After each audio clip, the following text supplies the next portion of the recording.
Hello, good evening to all. Hello, hello, hello. Good evening, sir. Okay, am I audible to all of you? Yes, yes, sir. Okay. Thank you all. Thank you all. Thank you. So now just to start because let others come. Others are joining shortly. So we'll start. Today the last session, last show. We'll start. Just 2 to 3 minutes. After 2 to 3 minutes, we'll start.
Hello, hello, hello.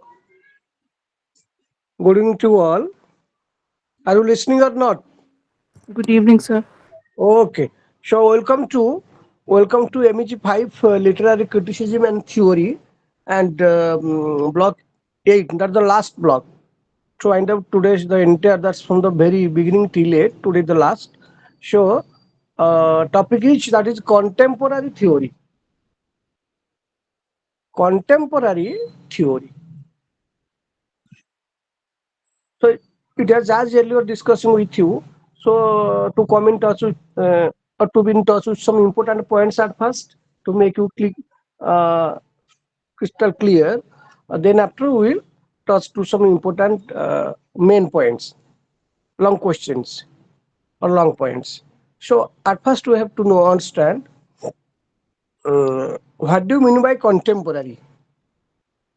The ordinary meaning of the word contemporary is persons living at the same time is the ordinary meaning. Okay, the general meaning of the word contemporary persons living at the same time. So here you see what do you mean by contemporary? What do you mean by contemporary? Things that are contemporary are either happening in the are either happening at the same time or happening now. Understand? Things that are contemporary are either happening at the same time or happening now. Contemporary art is recent. Contemporary art is a recent art.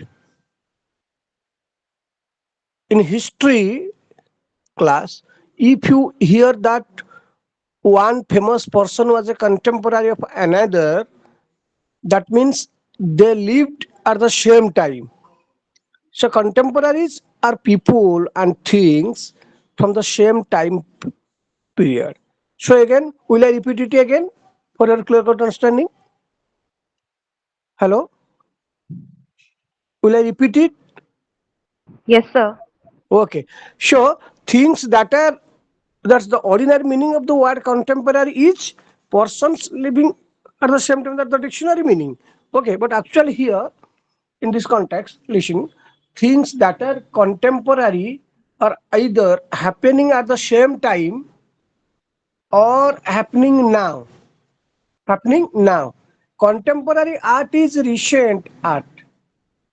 In history class, if you hear that one person, one famous person was a contemporary of another. That means they lived at the same time. They lived at the same time. So contemporaries are people and things. Contemporaries are people and things from the same time period. This is the ordinary meaning of the word contemporary and pertaining to this discussion also.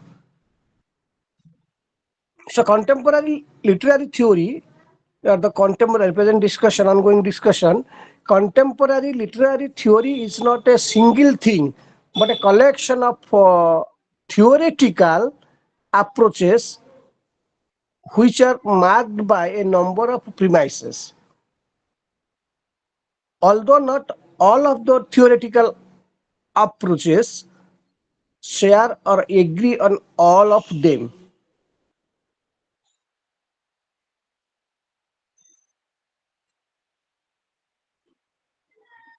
Okay, so this is the other meaning of this word contemporary. Uh, then what does contemporary theory explain?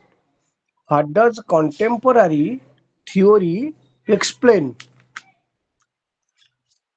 Contemporary theories stress that contemporary theories. Now you knew the ordinary meaning of the word contemporary means that people and things from the same time period. Contemporaries means that people and things from the same time period. So here, contemporary theories stress that the focus of a developmental understanding must be on systematic change. Contemporary theories stress that the focus of a developmental understanding must be on systematic change. Focus is required belief, because of the belief that the potential for change exists across the lifespan. So, how do you describe contemporary theory? Generally, contemporary literature refers to the works of prose. Generally speaking, contemporary literature refers to the works of prose, poetry, and drama published since 1945. Published since 1945. Precisely, it refers to postmodernism. Today we shall discuss something about postmodernism because it's a part and parcel of our present discussion. Postmodernism and also that is um, and also psychoanalysis, Freud and Lacan.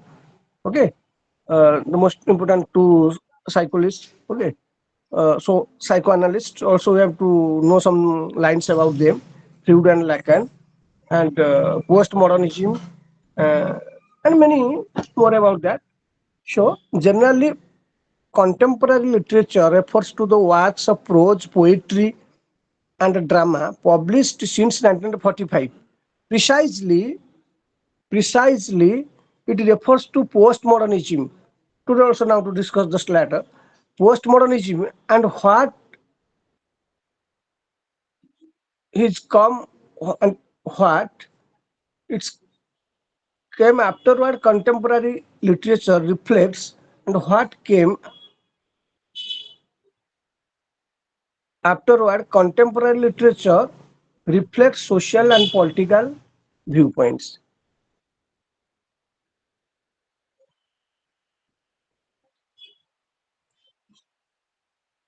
So what are the main themes of contemporary literature? What are the main themes of contemporary literature? There are six common themes in literature. Good versus evil. There are six common themes of contemporary literature. One, good versus evil, love versus a redemption, REDMPTION, redemption, courage and perseverance versus perseverance, coming of age and revenge. All these are the that main themes of contemporary literature. Then who developed contemporary theory? Who developed contemporary theory? Jean Piaget. Jean Piaget, that 1896 to 1980 was one of the most cognitive theorists in this contemporary theory. From medieval Latin contemporaries, from Latin con, that the contemporaries from, okay, so that is Jean Piaget was one of the most cognitive theorists in theorist in contemporary theory.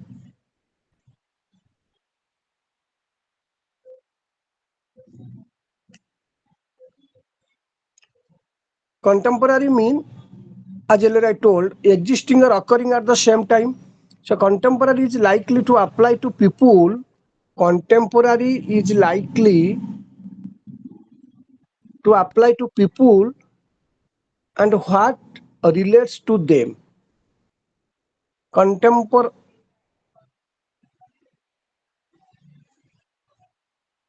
so it more often apply to events than to people. So what is the meaning of the psychoanalysis is also coming under this contemporary theory.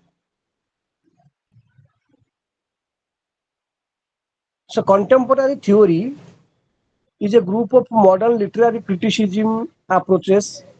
Contemporary theory is a group of modern literary criticism approaches such as feminist criticism and psychoanalytic criticism. They are known as being part of contemporary theory. Already feminist criticism discussed, okay, 2 days before. So, such as feminist criticism and psychoanalytic criticism. They are known as being part of contemporary theory because they were they were formed in modern times, that is the 20th century and today.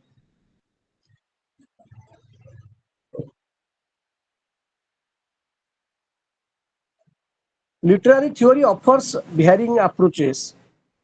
Why is literary theory? Why is literary theory important in contemporary times? Literary theory offers varying approaches for understanding the role of historical contents in interpretation as well as the relevance of linguistic and unconscious elements.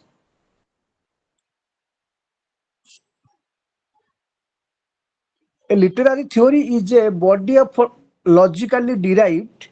So now what do you mean by literary theory? What is the concept of literary theory? A literary theory, as we are discussing contemporary theory of literature, so just I gave you some basic ideas about that's the main features or who coined the contemporary literature, or that's what the meaning of contemporary literature, and why is literary theory important in contemporary times. Okay, these are the sub points. Then what is the concept of literary theory? The literary theory is a body of logically derived. Literary theory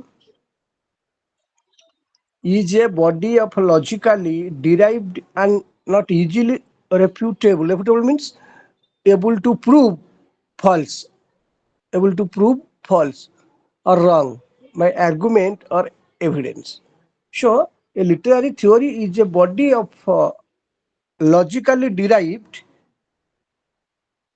and not easily refutable ideas in a systematic order that we can use while we critically interpret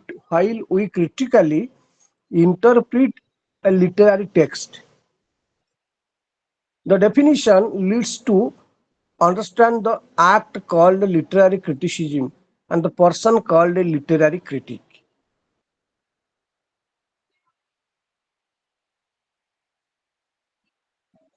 So then what are the four contemporary theories? Just listen, 3 to 4 lines.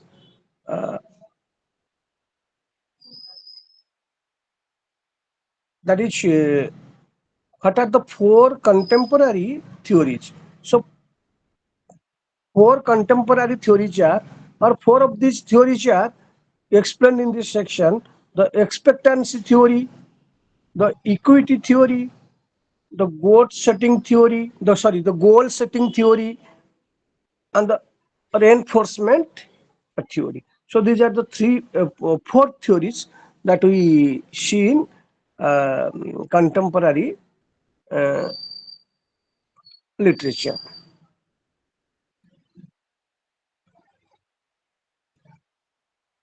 Then, so I just knew some important that sub points in contemporary theory of literature.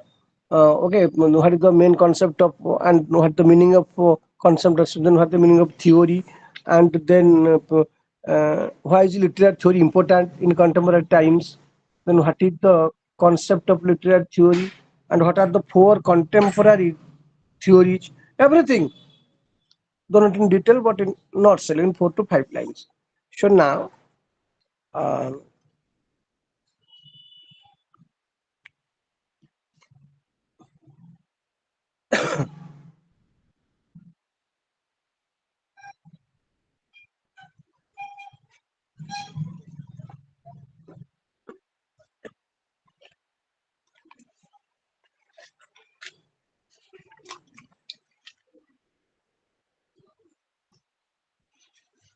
so works of contemporary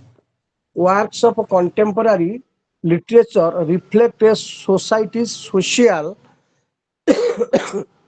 works of contemporary literature reflect a society's social or political viewpoints shown through realistic characters, connections to current events, and socio-economic messages. Okay, so works of, again repeating, works of contemporary literature reflect a society's social or political viewpoints shown through realistic characters, connections to current events, and socio-economic messages. The writers are also looking for trends that illuminate. The writers are also looking for trends that illuminate societal strengths and weaknesses to remind society of lessons they should learn learn. They should learn.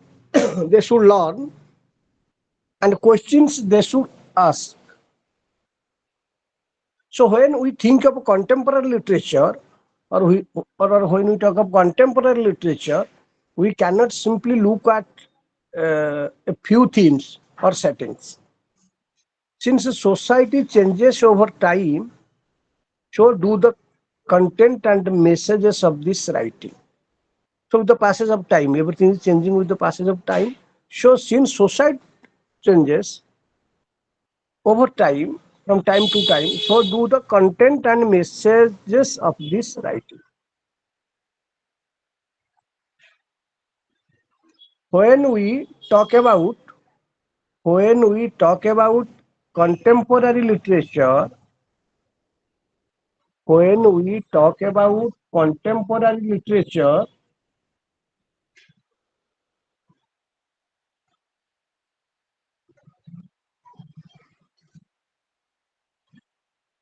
and the start date of this level, we have to acknowledge World War II and the surrounding events. Okay, just what occurred or happened aftermath of the World War II, the horrors of the war, the horrors of the war just after that war, World War II, the horrors of the war, including bombs,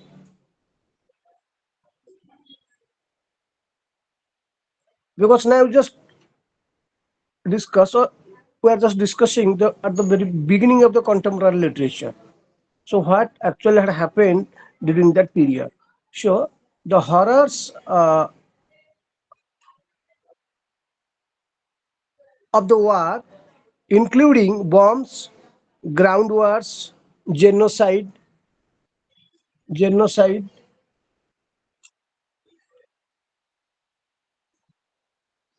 um,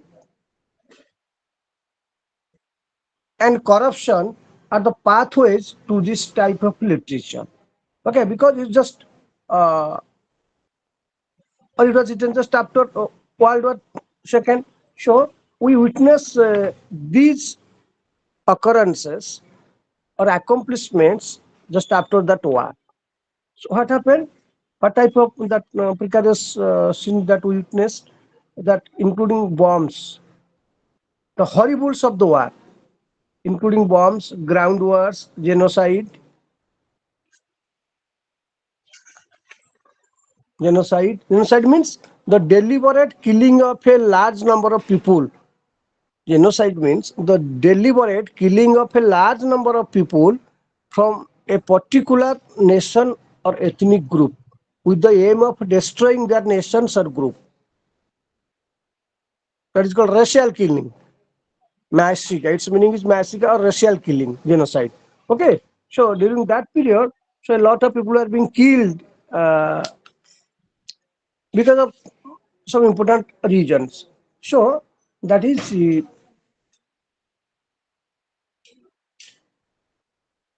genocide and corruption are the pathways to this type of literature. It is from these real life themes that we find the beginning of a new period of writing.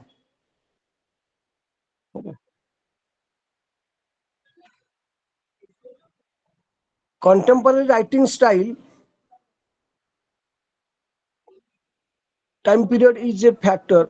The style of writing also denotes its place in the contemporary literature category.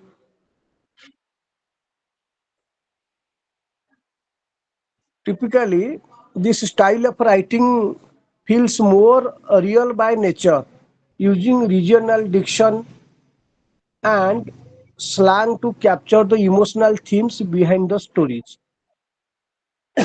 Generally, contemporary literature refers to the works of prose. Contemporary literature, as earlier I told, contemporary literature refers to the work of prose, poetry, and drama published since 1945. Precisely, it refers to postmodernism and what has come afterwards. Contemporary literature reflects social and political viewpoints. Social and political viewpoints. So it was all about that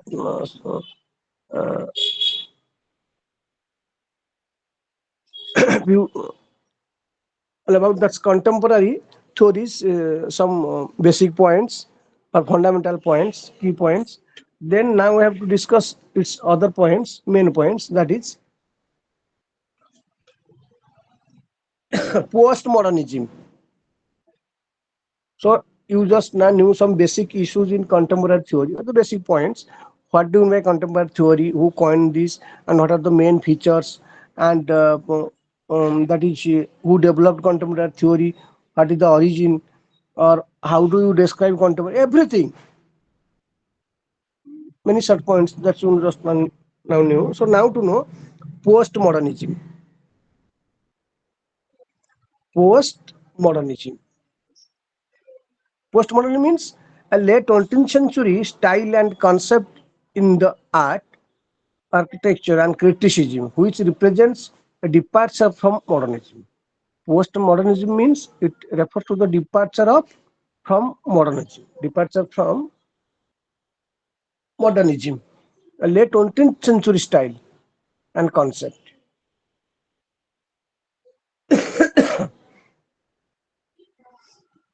Postmodernism literature, postmodernism, modernism literature is a form of literature that is characterized by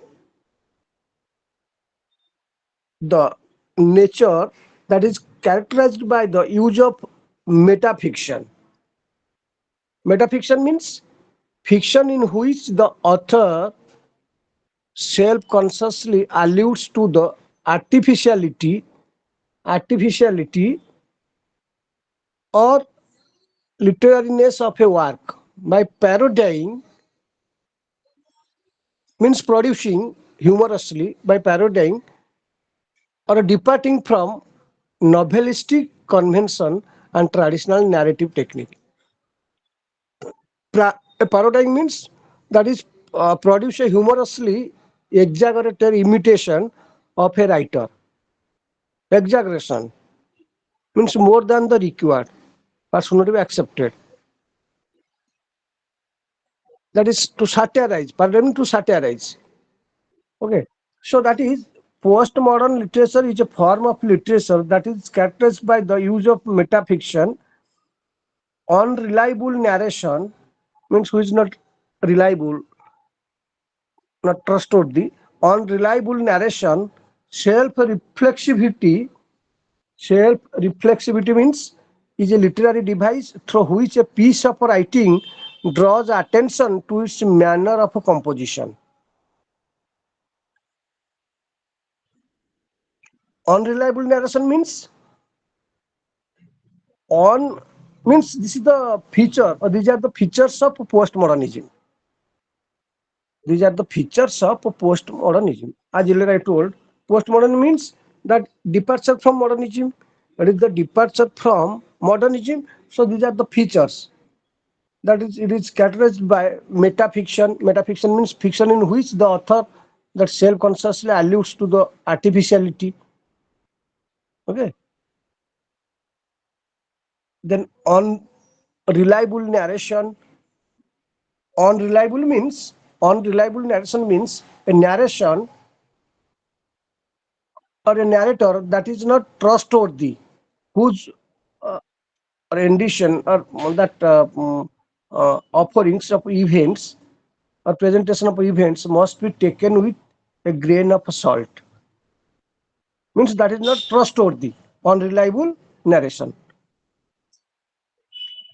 Not trustworthy, unreliable narration, and self-reflexivity. Just wait now. Light went out. Just I'm coming with a light. Sorry to say.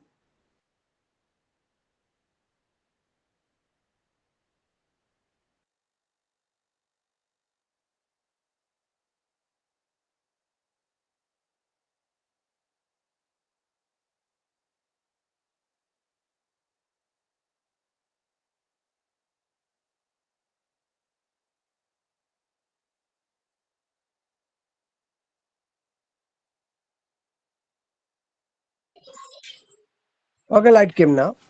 So that is self-reflexivity. Self-reflexivity means is a literary device through which a piece of writing draws attention to its manner of composition, the way it is composed. Now, just I am dealing with you the features of postmodernism, characterized by the use of metafiction, and you know the meaning of the metafiction. Unreliable narration means not trustworthy narration. Self-reflexivity means that a literary device through which a piece of writing draws attention to its manner of composition. That is called self-reflexivity. Uh, then intersexuality means it is a general term used for a variety of situations in which a person is born with a reproductive or sexual anatomy that doesn't fit the boxes of female or male, uh, and which often thematizes. Thematizes means presents or selects a subject as a theme, which often thematizes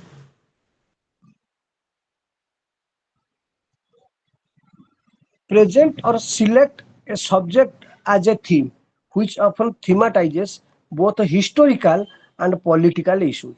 Okay, so historical and political issues. So within these historical and political issues, coming all these points that metafiction, unreliable narration, self-reflexivity, and intersectionality. Okay, so postmodernism is a term of literary Jam means, and that is G, the dictionary pronunciation. Jam means category or class, a style or category of art, music, and or literature. That is called Jam. So postmodernism is a term of literary genre and style, means category and style that emerged in the second half of the 20th century. In the second show, prior to that, you knew a lot about that is contemporary theory. So many short points that I discussed with you, just 4 to 5 lines. So now, just listening modernism and its basics. Postmodernism is a term of literary genre and style that emerged in the second half of the 20th century. In a postmodernism definition, in a postmodernism definition,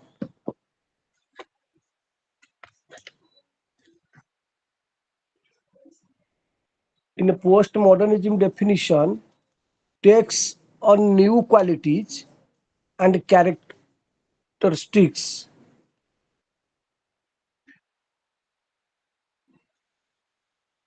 In a postmodern literature, sorry, in a postmodernism definition, literature takes on new qualities and characterizes that it didn't have a earlier decades.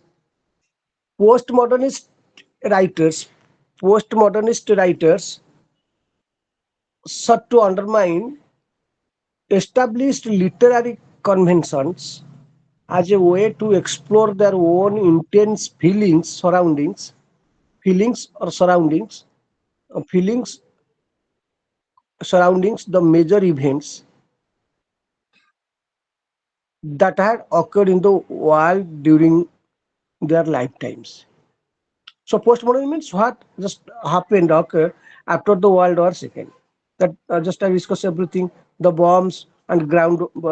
Okay, uh, that is the horrible horrors of the war.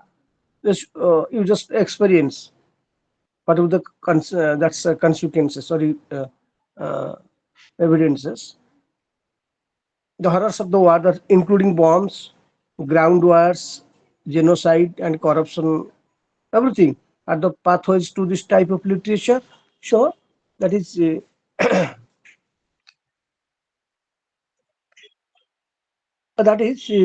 intense feelings surrounding the major events that are occurred in the world during their lifetimes.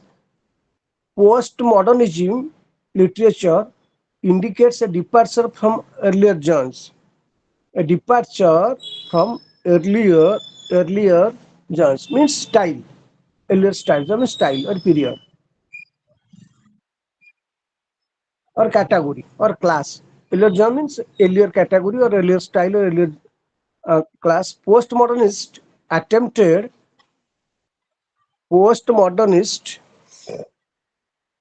attempted to express the deep,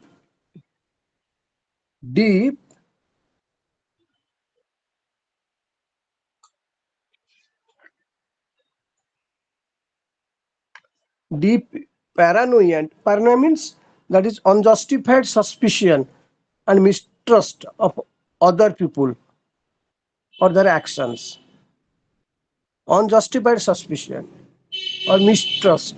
That is this the characteristic of postmodernist literature. Postmodernism literature indicates a departure from earlier genres. Postmodernists attempted to express the deep uh, parano- uh, paranoia and sense of meaninglessness that they feel fit as a result of the Second World War and other major historical events. Okay, what happened or what are the consequences uh, or results of the Second World War that has been very well interpreted in or presented in that postmodernism literature. So that meaninglessness that the feel as a result of the Second World War and other major historical events. Postmodern literature is also considered postmodern literature is also just wait. Again line to point out. I'm searching for a light now.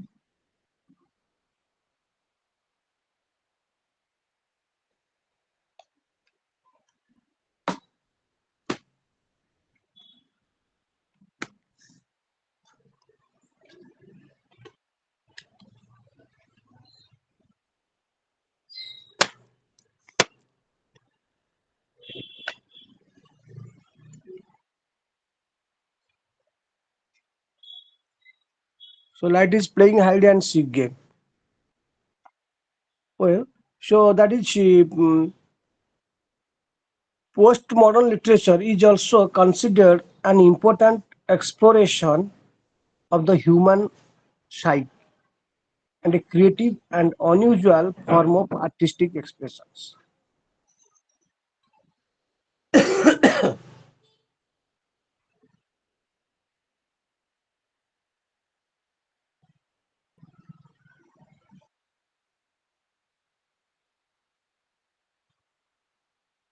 So to understand it fully and completely, postmodernism. So to understand that what postmodernism fully and completely, one must first be familiar or one must be familiar with modernism. Okay, one must familiar with modernism in literature. Modernism,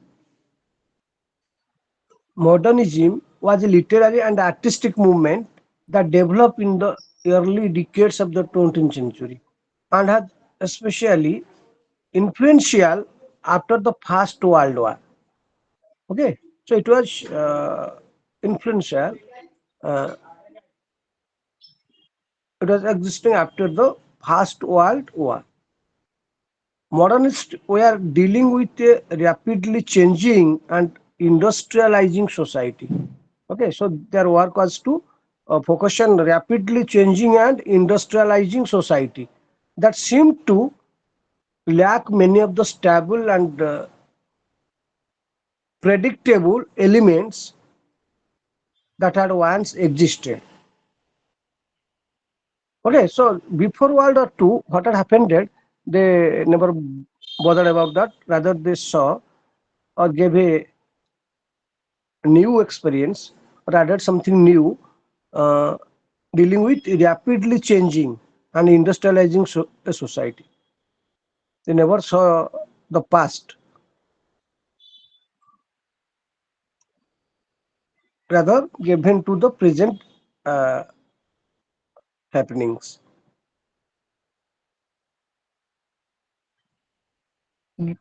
Gave vent means that is expressed. Give vent and its past is gave vent. So, modernist works tended to have a scattered or incoherent incoherent meaning, and were often concerned with lack of personal identity. Lack of personal identity.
modernism.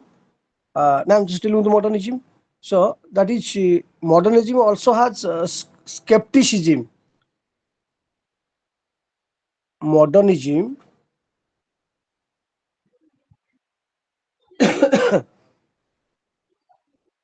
modernism that also has skepticism, but of a less absolute kind. Also, no, postmodernism is satisfied with surfaces, whereas modernism did strive for a certain kind of depth. The year 1910 to 1930 were the height of modernism.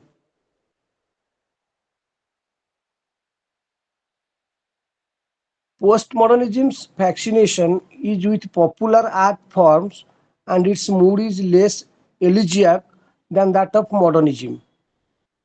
Postmodernism doesn't fully abandon modernism's mood of alienation. However, whereas the modernist writer was more keen on trying to wrest WREST wrest a meaning from the world through myth, symbol, or formal complexity. Whereas the postmodernist writer, I'm just comparing, that's a little bit comparison between modernism and postmodernism. The postmodernist writer greets absurdity or meaningless existence with an indifference which combines resignation, fatigue, and playfulness.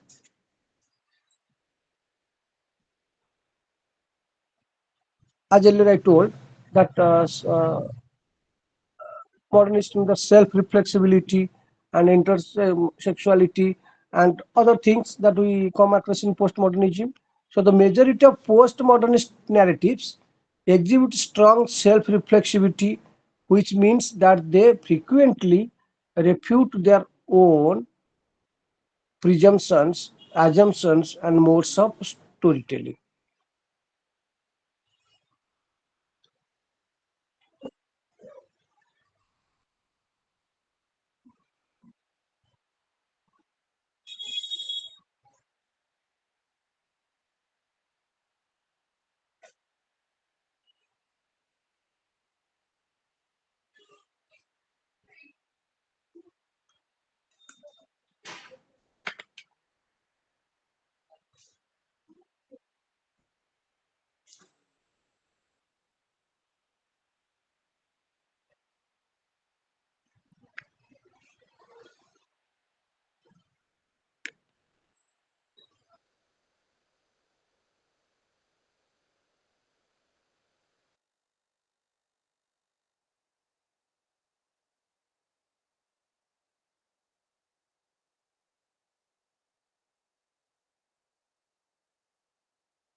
In fact, numerous in fact, numerous postmodernist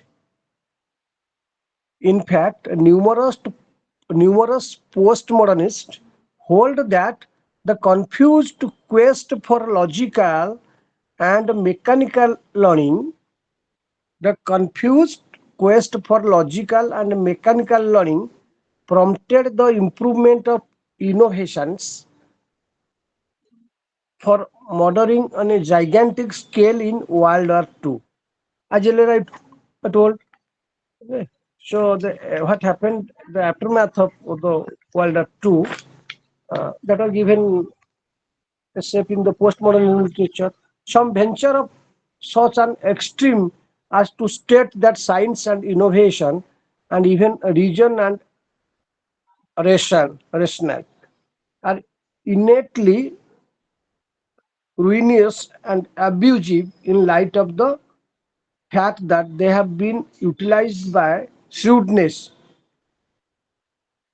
individuals, particularly amid the 20th century, to rake and mistreat others.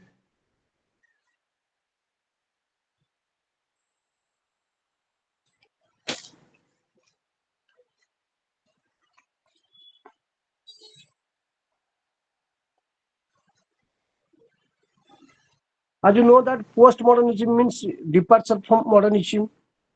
Okay.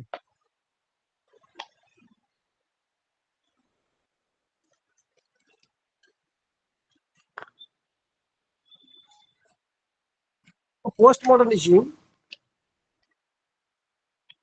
postmodernism is a reaction to modernism. Postmodernism. So after that we will discuss that is psychoanalysis, Sigmund and Freud. That are the two psychoanalysts. Just to have to know some lines about this two. Postmodernism is a reaction to modernism. So it is a reaction to modernism.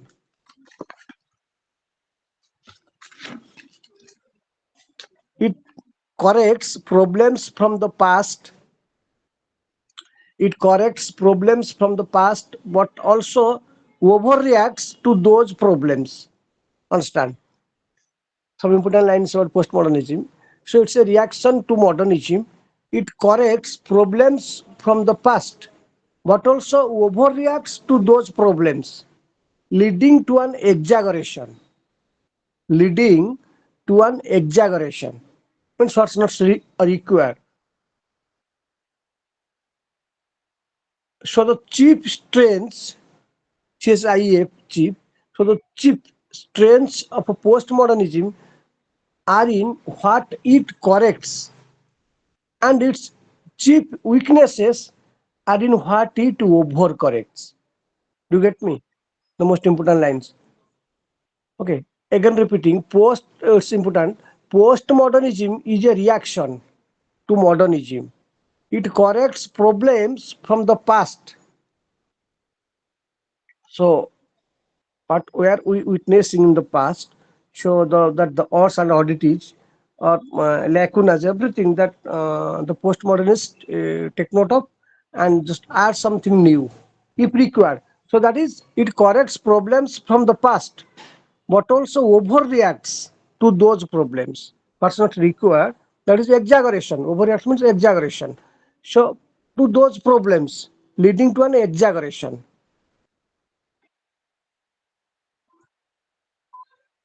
More than the present state. So the chief strengths of postmodernism show the strength, chief strength of postmodernism are in what it corrects, and its chief weaknesses are in what it overcorrects. Understand? So let's look at an example under modernism. The prevailing theory of truth, the prevailing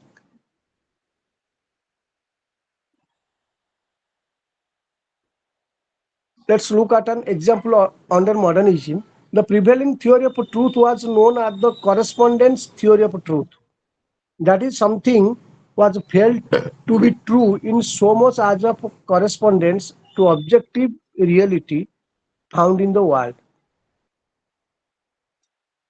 So the correspondence theory of a truth caused people to believe that scientific truth equals absolute truth. Postmodernism corrects this by denying postmodernism corrects this by denying the equivalency between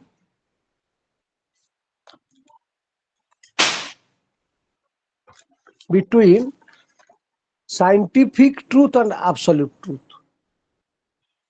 Understand? So how did you know now? Now you knew that in modernism, the prevailing theory of truth was known as the correspondence theory of truth. What do we find in modernism? That the prevailing theory of truth, what's going on, right, right at that time, uh, was known as the correspondence theory of truth. That is something was felt to be true in so much as it corresponds to objectivity reality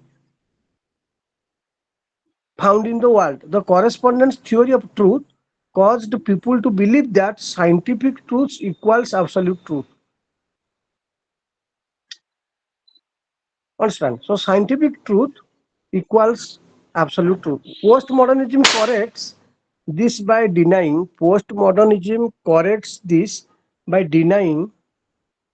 the equivalency between scientific truth and absolute truth. So it just maintains a balance between scientific truth and absolute truth. All scientific conclusions are now understood to be tentative simply because no one has ever made the infinite number of observations required to learn if there are any exceptions. So postmodernism postmodernism corrects modernism. Understand? Postmodernism corrects modernism by helping us to understand the limits of our reasoning ability and knowledge. The limits of our reasoning ability and knowledge. But postmodernism then presses things too far. Presses things too far. It attaches a coherence, attached to a coherence, or others to a coherence theory of truth. That is, that is something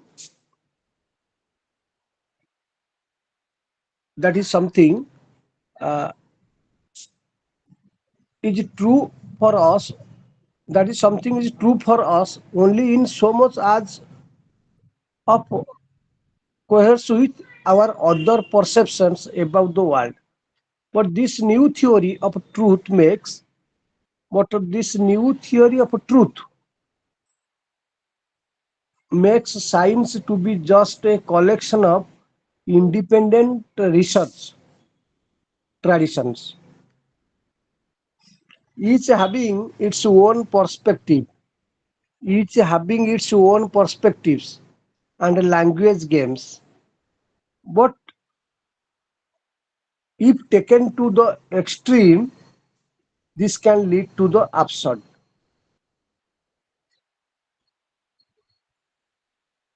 So modernism began in 1890 and lasted till about 1945. Postmodernism began after the Second World War. Understand? Began after the Second World War means uh, what the people actually uh, had experienced that are to be given a shape in postmodernism, a form in postmodernism. So that is postmodernism began after the Second World War, especially after 1968. 1968.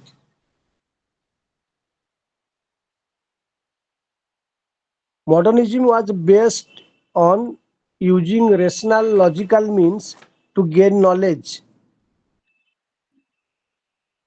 while postmodernism denied the application of logical thinking.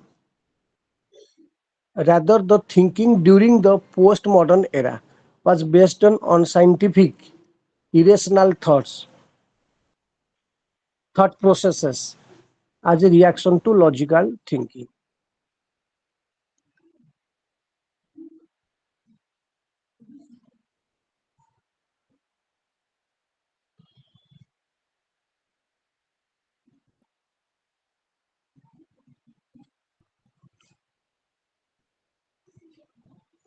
Postmodernist, that is, modernist approach was objective. Modernist approach was objective, theoretical, and analytical. So now that's the difference. Just I'm dealing with the differences between modernism and postmodernism. Modernist approach was objective, theoretical, and analytical, while the postmodernism approach was based on subjectivity. It lacked the analytical nature and thoughts.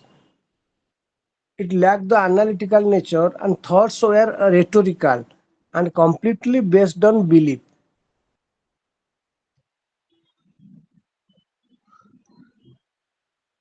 The fundamental difference between modernism and postmodernism, the fundamental difference between modernism and postmodernism is that modernist thinking is about the source of an abstract truth.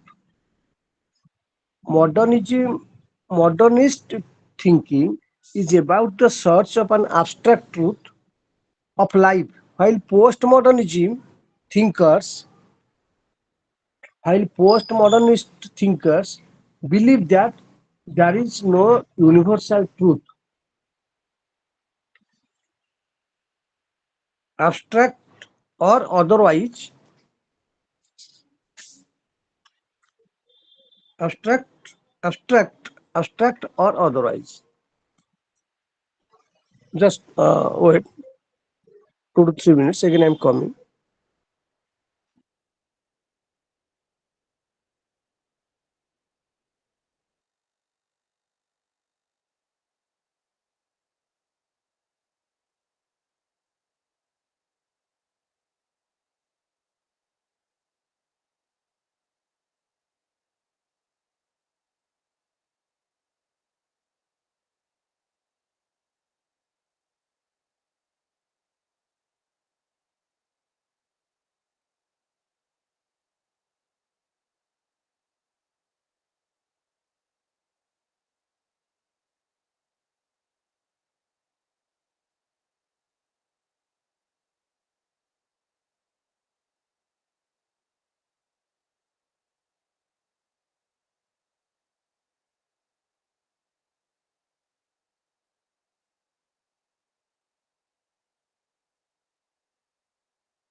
Okay. So now pass on to our discussion.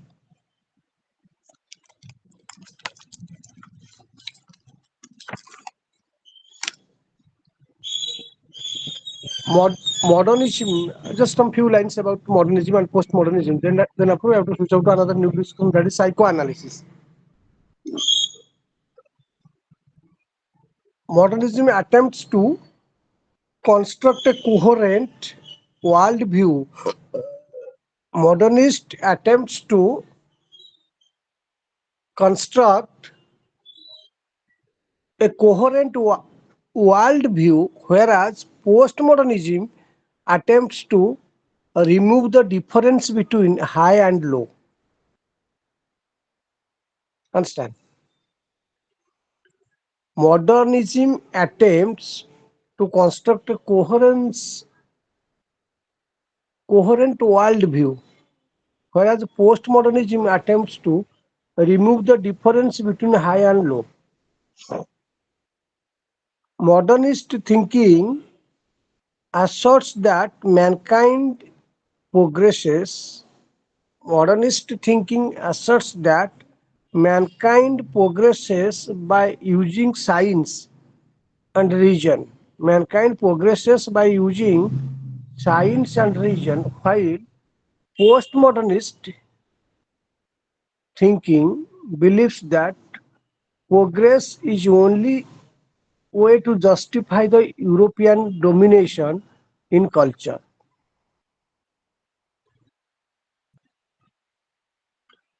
Modernist thinking believes in learning from the past experiences. Modernist thinking believes in learning from the past experiences and the truths, the text that narrate the past. On the other hand, postmodernist thinking defies any truth.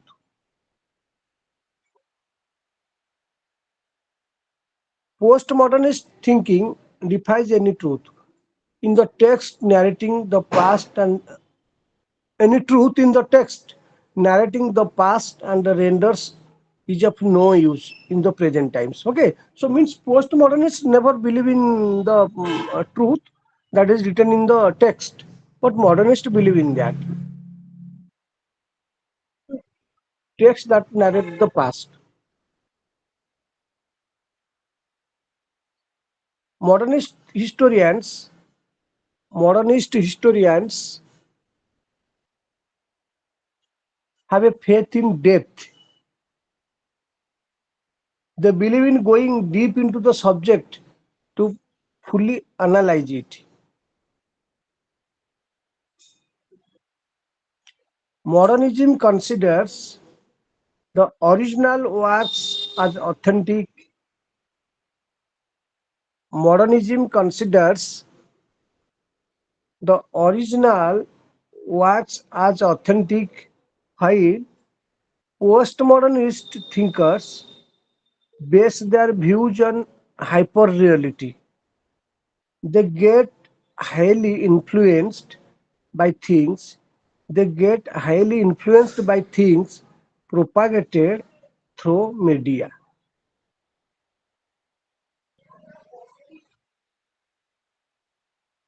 So it was all about that is the differences between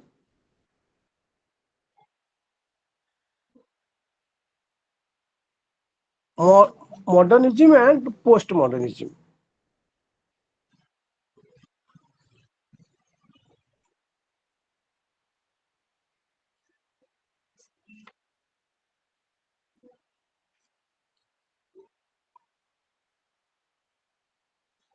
So now, so now to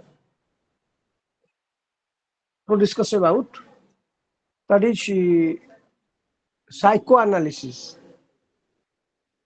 and about the two psychoanalysts, that is Freud and Lacan.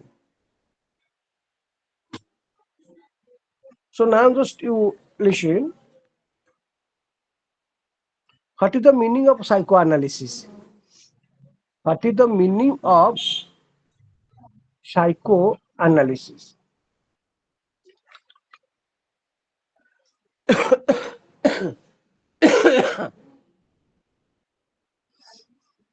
Psychoanalysis is a set of theories and therapeutic techniques. Therapeutic techniques means therapeutic relating to the healing of the diseases. Relating to the healing of the diseases. Its meaning is healing, curative, or curing, curative properties. So that is psychoanalysis. That's the meaning. I'm now just explaining. Psychoanalysis is a set of theories and a therapeutic techniques, that is healing techniques, that deals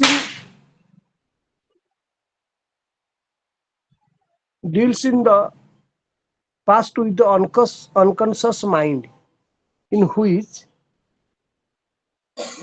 mind and which together form a method of treatment for for mental mental uh, disorders.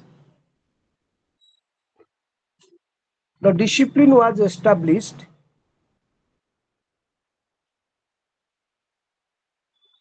by Sigmund Freud.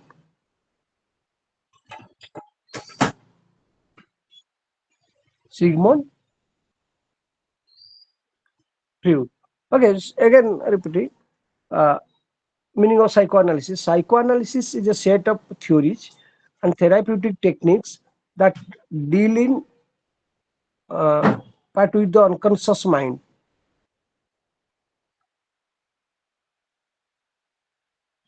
and which together form a method of treatment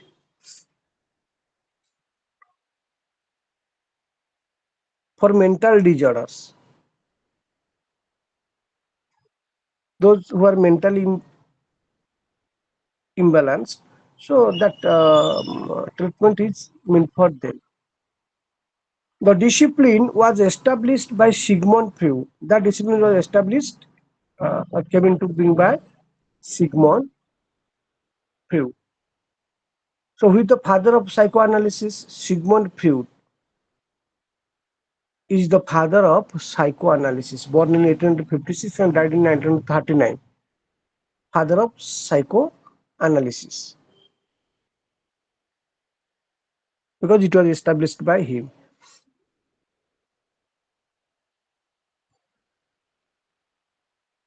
When was psychoanalysis found? Psychoanalysis theory generally started, or when did it start? Psychoanalysis theory generally started in 1885 as Freud was trying to put together. Sigmund Freud, the father of psychoanalysis. Psycho means unstable or aggressive person. Psycho means unstable and aggressive person. Psychoanalysis, the ordinary meaning of the psychoanalysis, a system of psychological theory and therapy in treatment that aims to treat mental conditions by inventing the interaction of conscious and unconscious elements in the mind. That is the ordinary meaning of that is called psychoanalysis. So psycho means unstable and aggressive person.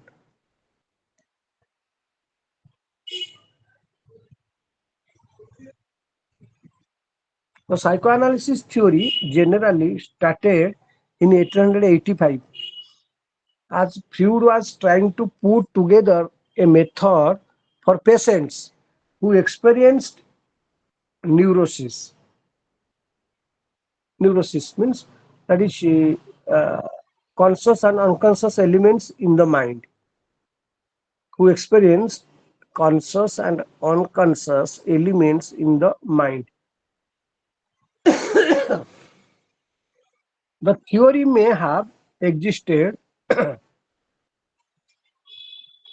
theory may have existed before Freud, but it was generally not well known or widely used. Okay, so actually it was before Freud, but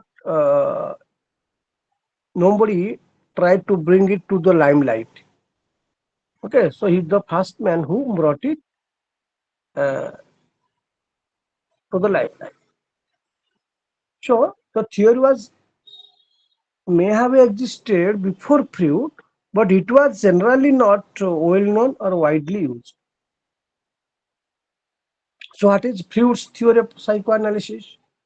What is Freud's theory of psychoanalysis?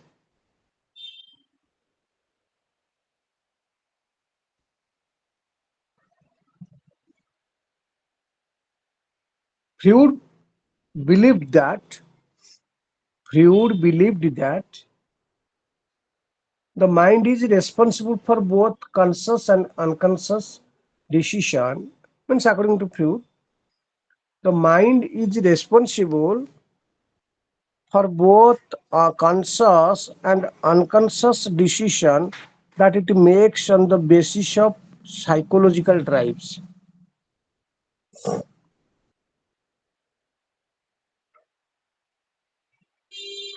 Psychological drives.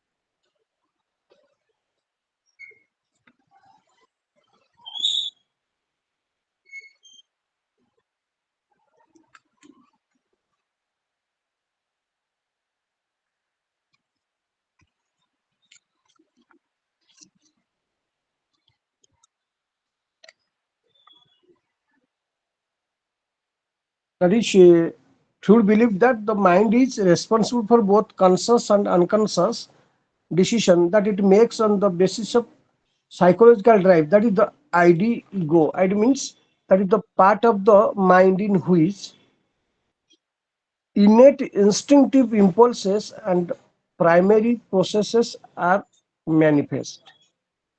The part of the mind, idea means that in which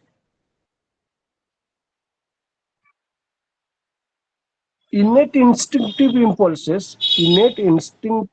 impulses and primary processes are manifest. So that is mind is responsible for both conscious and unconscious decision that it makes the basis of psychological drives, the idea ego and superego.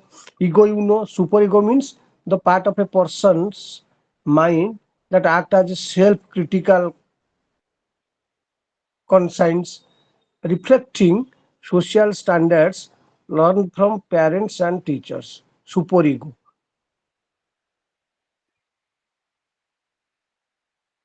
Superego. So, superego are three aspects of the mind. The ID means that is the part of the mind in which innate instinctive impulses are found. Then ego and superego are three aspects of the mind.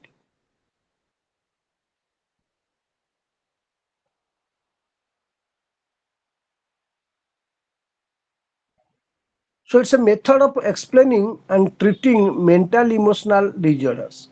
Okay, so psychoanalytic, what is psychoanalytic in simple term? What do you mean? That it's a method of explaining.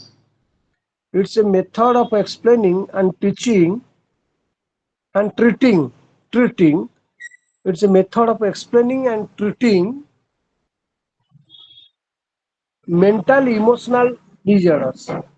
Mental emotional disorders by having the patients talk freely about himself or herself, and especially about dreams, problems, and early childhood memories and others.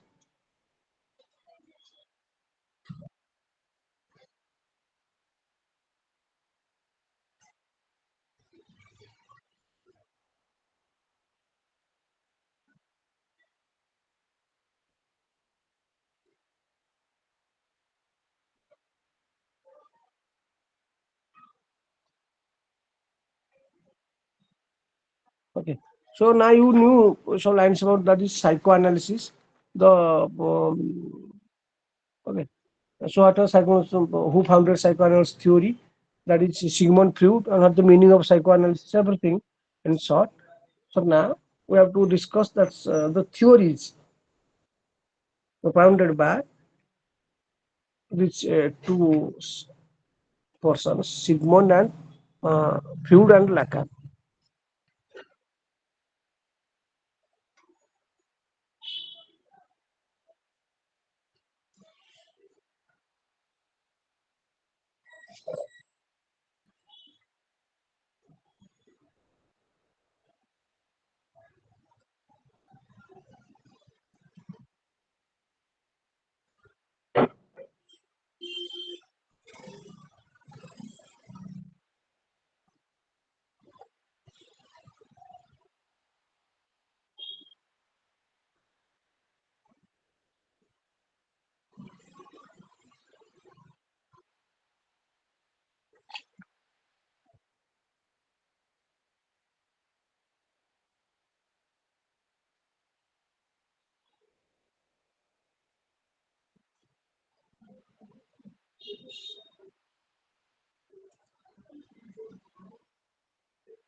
So now Sigmund Freud's theories. Sigmund Freud's theories.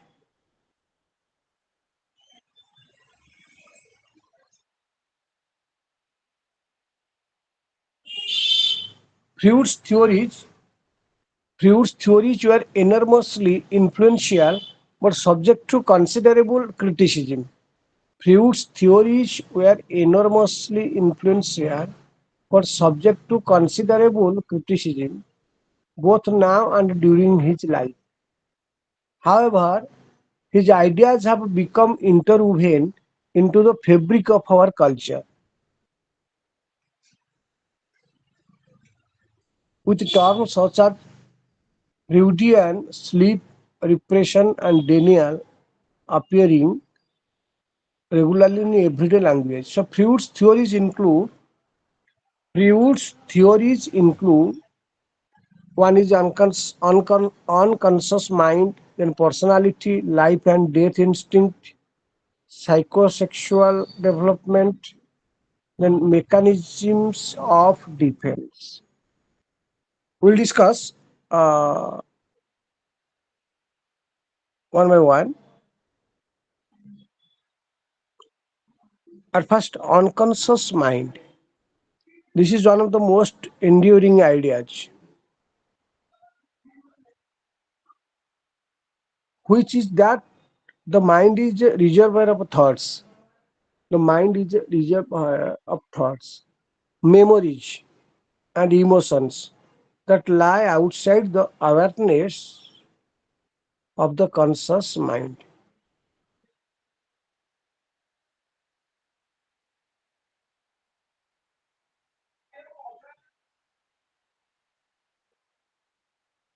Okay, unconscious mind means this is one of his most enduring ideas,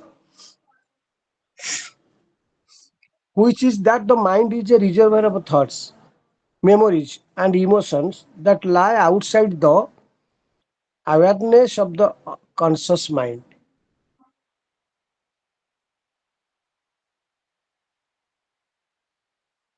Then personality. Means now just I'm discussing with you. Freud's theories include these four points: unconscious mind, then personality. So what is personality? Freud proposed that personality was made up of three key elements. Freud proposed that personality was made up of three key elements: the ID, the ego, and the superego. The ego is the conscious state. Understand? The ego is the conscious stage, conscious state. The idea is the unconscious. Idea is the unconscious. And the superego is the moral or ethical framework that regulates how the ego operates. Understand? Ego is the unconscious state. The idea is the, sorry, the ego is the conscious state. The idea is the unconscious, and the superego is the moral or ethical framework that regulates how the ego operates. Then life and death instincts.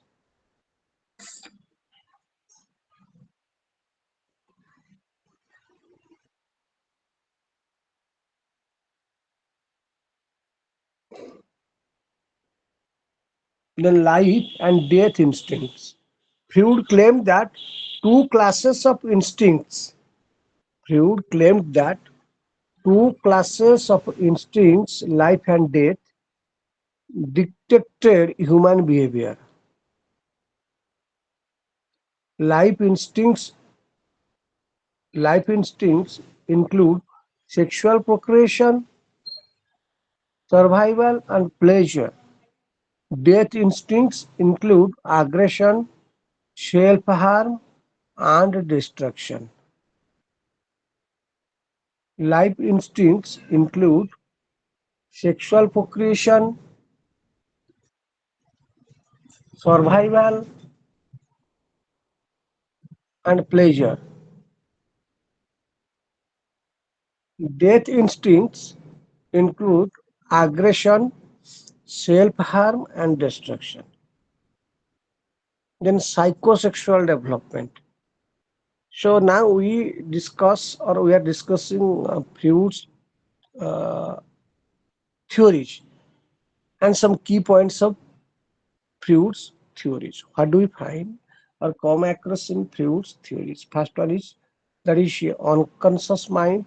And now just I presented to 4 lines about unconscious mind.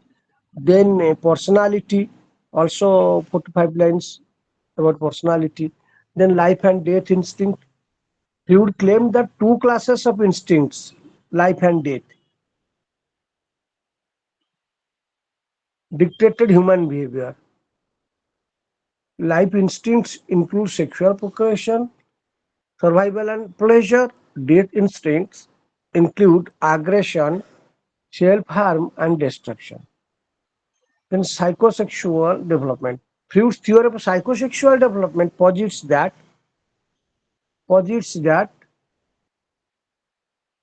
there are 5 stages of growth. There are 5 stages of growth in which people's personalities and sexual selves evolve. There are 5 stages of growth in which people's personalities and sexual selves evolve. These phases are the oral stage. These phases are the oral stage, anal stage, phallic stage, latent stage, and genital stage.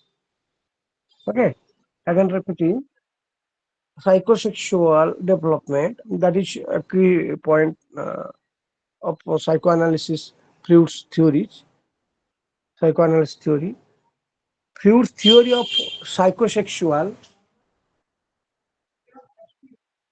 Freud's theory of psychosexual development posits that there are 5 stages of growth in which people's personalities and sexual selves evolve.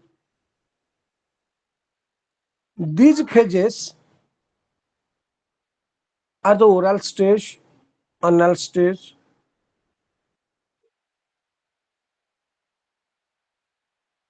phallic stage, latent stage, and genital stage. Okay. Then mechanisms of defense. Then mechanisms of defense.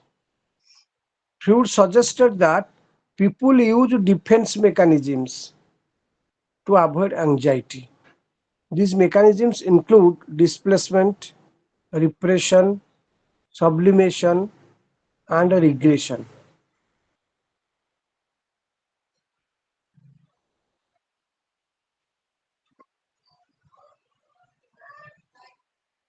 Freud's ideas had such a strong impact on psychology.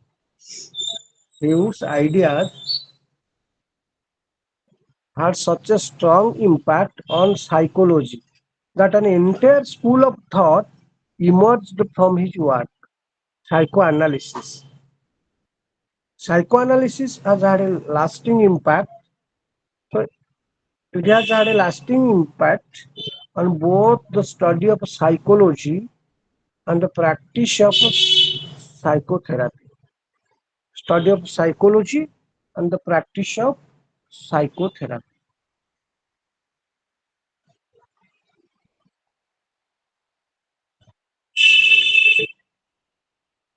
Psychoanalysis sought to bring unconscious information into conscious awareness in order to induce catharsis.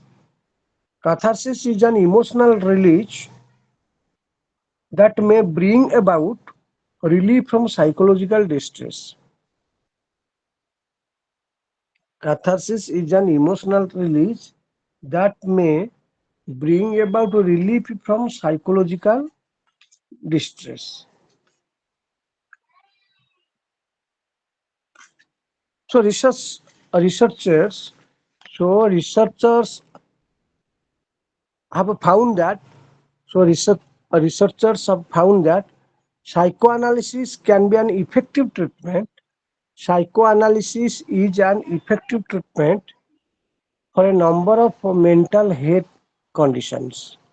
For a number of mental health conditions. The self-examination that is involved in the therapy process can help people achieve long-term growth and improvement.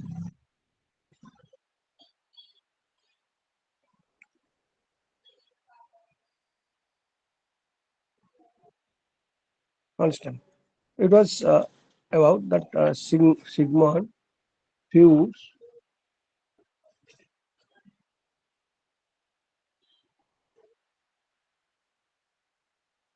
So Freud's view of the unconsciousness. Freud's view of the unconsciousness will be our starting point. From this, we shall move to a child psychology, sexuality, and the interpretation of dreams. Freud believed that Freud believed that Freud believed that the larger part of the individual's mental processes were unconscious. Freud believed that the larger part of the individual's mental processes were unconscious. On account of the powerful taboos attached to certain sexual impulses, a number of them come to be repressed. That is actively excluded from conscious awareness. At the same time, there are a number of things in our mental makeup on which we do not have much conscious control. Many conscious processes also become latent soon after being conscious for a short period.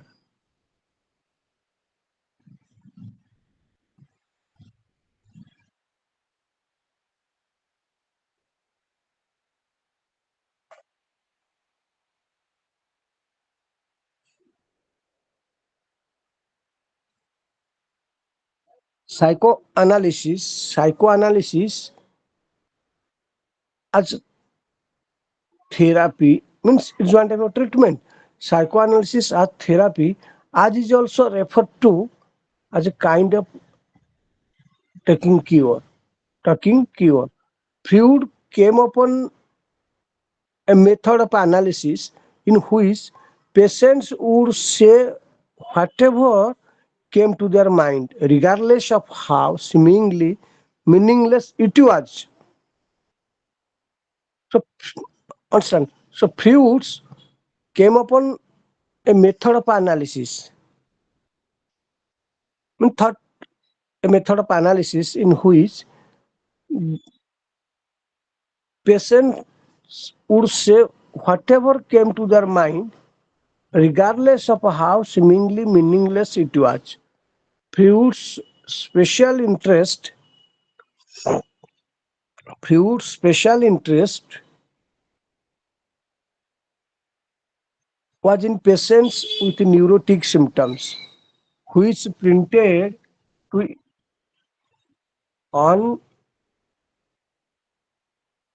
unresolved conflicts between their unconscious inclination or feeling and the repressive demands of the ego.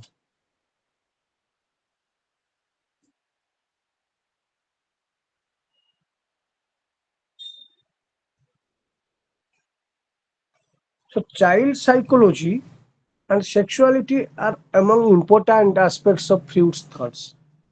Child psychology, as I told, so uh, Freud theories include some basic points: key structures, unconscious mind, personality, life and death instincts, psychosexual development, mechanisms of defense, the key elements of Freud's theory. Okay, so now child psychology and sexuality are among important aspects of Freud's thought.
So we now come to Freud's ideas about the interpretation of dreams. We shall stick to only the essentials of his work in this area.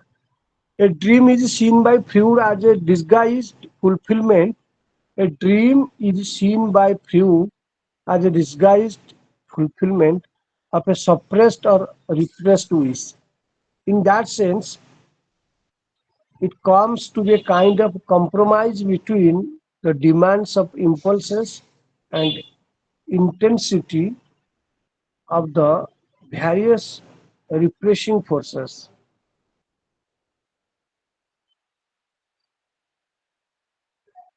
What needs to be kept in our mind here is that dreams are only one part of our access to the unconscious. Jokes,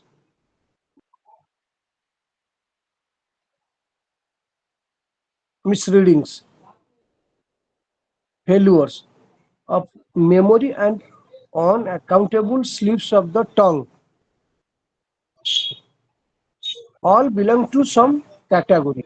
Freud stressed that Freud stressed that the interpretation of dreams is the Freud stressed that the interpretation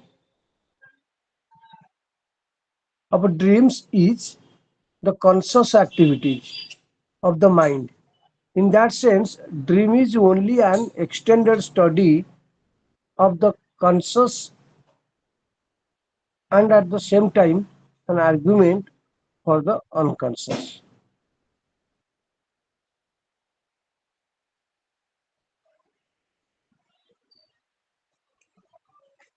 So it was all about that is fluid psychoanalysis. Okay. So now Lacan's. So Jacques Lacan, a French psychoanalyst, a French psychoanalyst. Okay, he was a French psychoanalyst and psychiatrist. French psychoanalyst and a psychiatrist.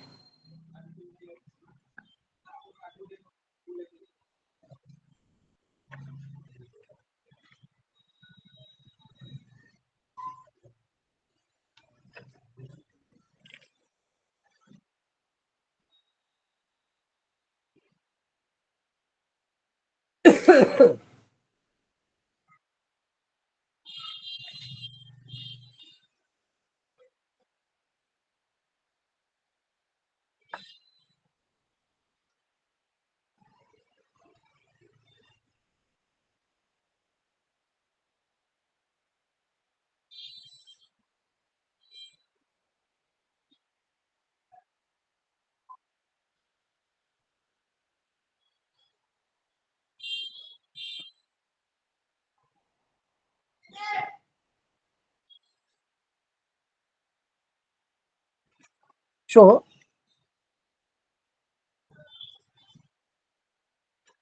Jacques Lacan, a French psychoanalyst and psychiatrist, made significant contributions to the field of critical theory, particularly in the areas of psychoanalysis, linguistics, and the study of the human subject.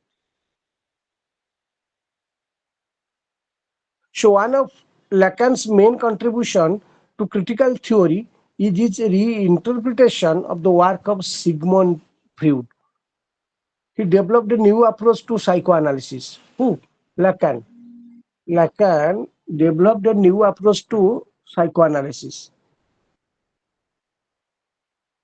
known as structuralism, which emphasizes the role of language and symbols in shaping human subjectivity.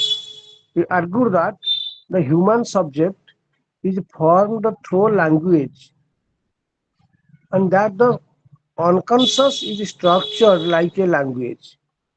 This idea had a great influence on the development of a critical theory, especially in the areas of literary and cultural studies.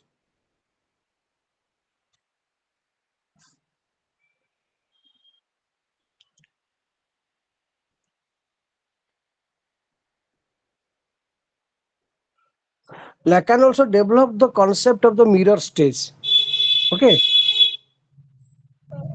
as was a French psychoanalyst and psychiatrist, so he developed the concept of the mirror stage, which describes the development of the human subject's sense of self through the reflection of the self in a mirror or other image. He argued that the child upon recognizing argued that the child upon recognizing its own reflection develops a sense of self, and the formation of this self is a fundamental aspect of the human subject. This concept influenced many critical theories. This concept influenced many critical theories that focus on the formation of identity and the role of representation in shaping subjectivity.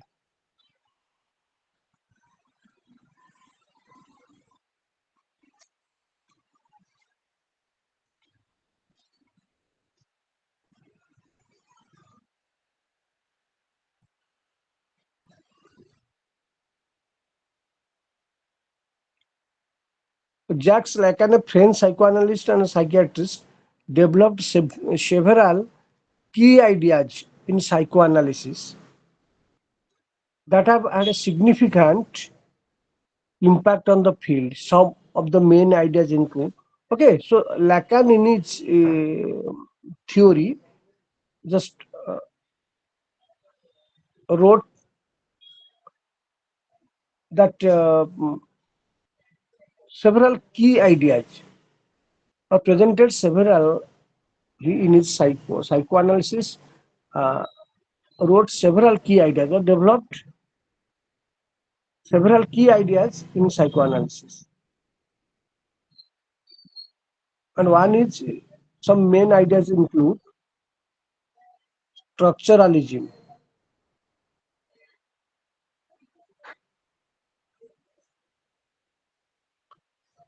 Lacan developed a structuralist approach to psychoanalysis. Lacan developed a structuralist approach to psychoanalysis, which emphasizes the role of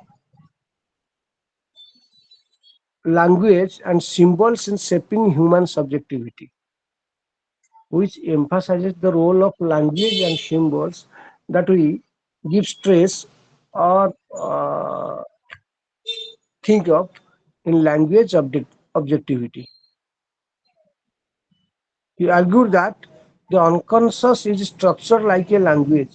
Oh, Lacan argued that the unconscious is structured like a language and that is shaped by the individual's experiences and interactions with language. Then second key point, as earlier I told, he developed many key points in psychoanalysis. Now just describing that. So the second one is that is the mirror stage. The stage,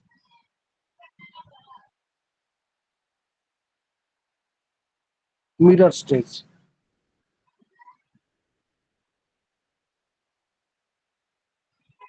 Lacan proposed the concept of the mirror stage, which describes the development of the human subject's sense of self through the reflection of the self in a mirror or other image. In a mirror or other image. He, ar- he argued that the child, upon recognizing its own reflection, developed a sense of self and that the sense of self and that the information of this self is a fundamental aspect of the human subject. Then the symbolic order. Lacan introduced the correct concept of the symbolic order, which refers to the social structure, which refers to the social structure that shapes human subjectivity through language, through language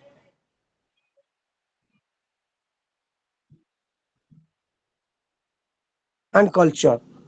He believed that the symbolic order is what gives meaning to human experience. He believes that the symbolic order which gives meaning to human experience and that is responsible for shaping the human sense of self.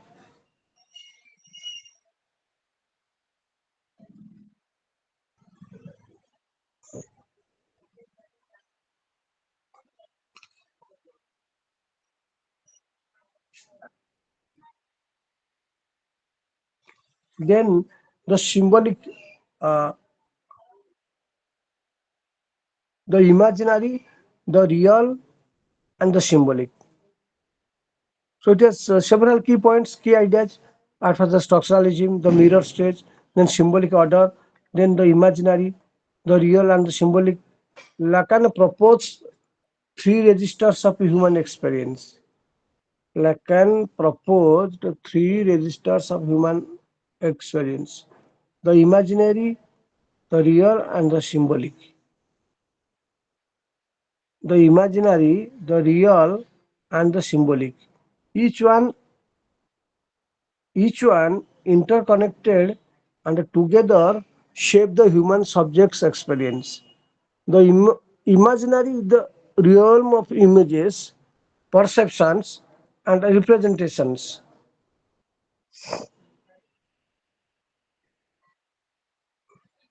The real is the realm of unconscious desires and drives.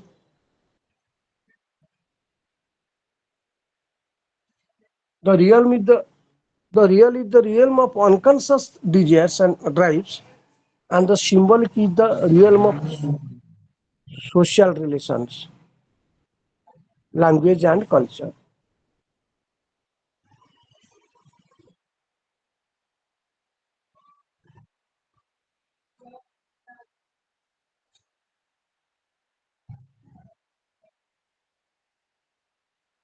Then the concept of the lack. Lacan argued that human desire is motivated by fundamental lack. Human desire is motivated by a fundamental lack or desire for something that is missing, and this lack is at the core of human experience, and this lack is the core of human experience.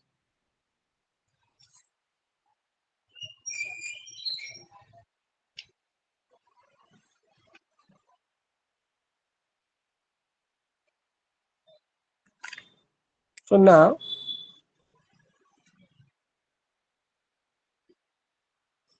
what is Lacan's mirror stage theory? So Lacan produced a theory called mirror stage theory. So what is Lacan's mirror stage theory? Lacan's mirror stage theory is a psychoanalytic concept that describes the development of the human subject's sense of self. The theory was first introduced by the theory was first introduced by Jacques Lacan in his article "The Mirror Stage" as formative of the function of the I. Function of the I means ego. According to the theory, according to the theory, the child at around 6 to 18 months of age, what means now I'm discussing with you Lacan's mirror stage theory. Lacan's mirror stage theory. According to this theory, the child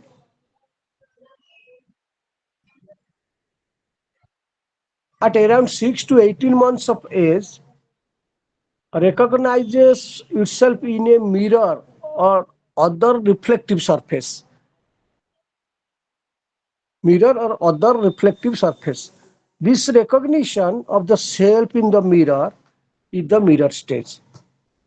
This recognition of the self in the mirror is the mirror stage. At this stage,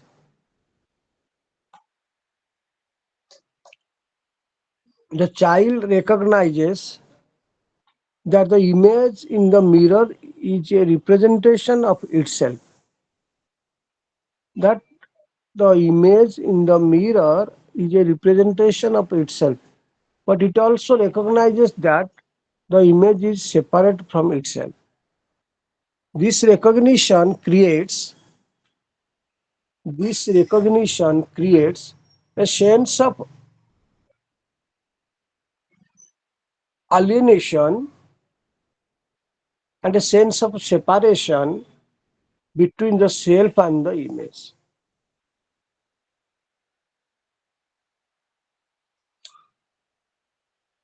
Lacan argues that this mirror stage is a formative experience. Lacan argues that this mirror stage is a formative experience in the development of the human subject's sense of self. Lacan argues that this mirror stage is a formative experience in the development of the human subject's sense of self. The child's recognition, the child's recognition of the image in the mirror, the child's recognition of the image in the mirror is the first step in the formation of a sense of self. And it leads to the development of the ego or the I. I stands for ego. Okay, I stand for ego. So that and it leads to the development of the ego or the I.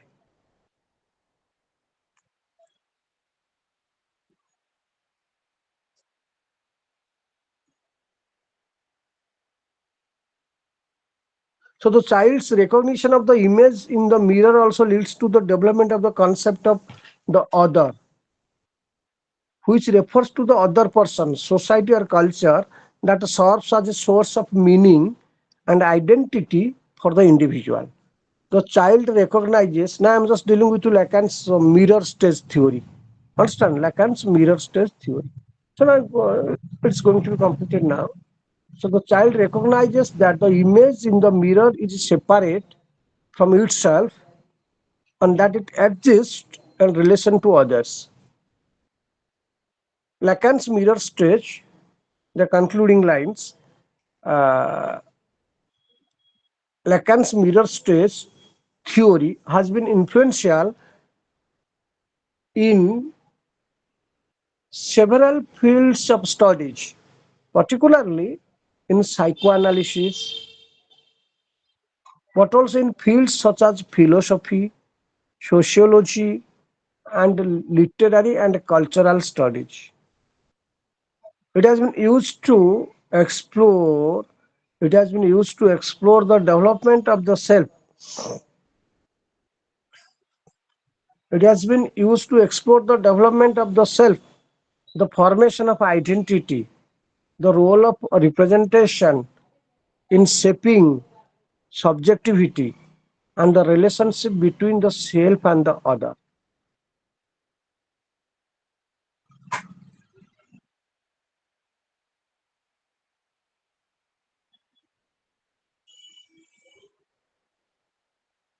And the relation between the self and the other.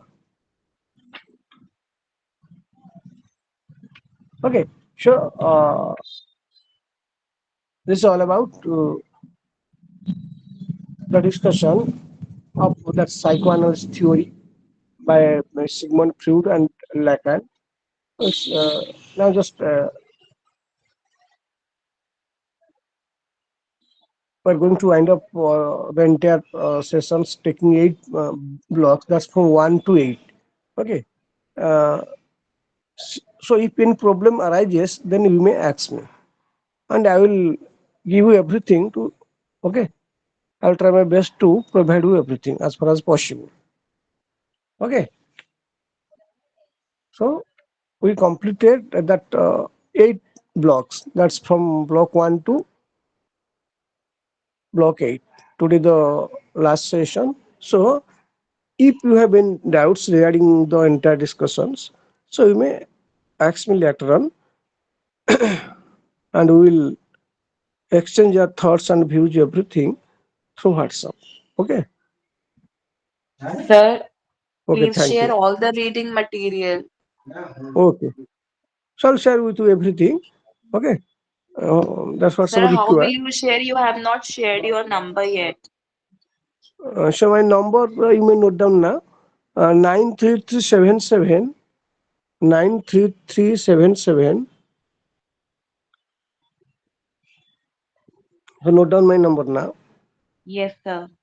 93377 94247. 94247. You at first go through the entire discussions. If you have any doubt in between, okay, so you may just ask me or send me the message, and again I will send you everything through that WhatsApp. That's you need or require taking your ensuing examination into account. Okay. Thank you all. Thank Thank you, sir. you. Thank you, Okay. sir. Thank you. Thank you, sir. Thank you. Thank you. Thank you, sir. Thank you, sir. Thank you, sir.